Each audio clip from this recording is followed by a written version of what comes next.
നിങ്ങളുടെ അസിഡിറ്റി വിട്ടുമാറാത്തതിന്റെ കാരണം ഒരുപക്ഷെ ഞാൻ ഈ പറയുന്ന കാര്യമായിരിക്കാം. അതുകൊണ്ട് തന്നെ അസിഡിറ്റി അനുഭവിക്കുന്നവർ ഈ വീഡിയോ മുഴുവനായിട്ട് കാണുക.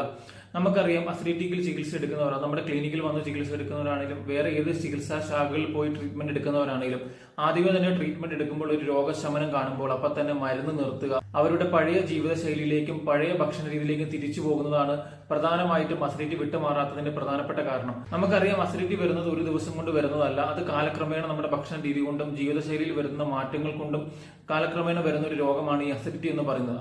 അത് വിട്ടുമാറണമെങ്കിലും നമ്മൾ എത്ര നാളുകൊണ്ടാണോ ഇത് വന്നത് അതിന്റെ പകുതി കാലയളവെങ്കിലും നമ്മൾ തിരിച്ച് അതിന്റെ ഡയറ്റ് നോക്കുകയും ശരിയായ രീതിയിൽ ഭക്ഷണക്രമം പാലിക്കേണ്ടതുമായിട്ടുണ്ട്.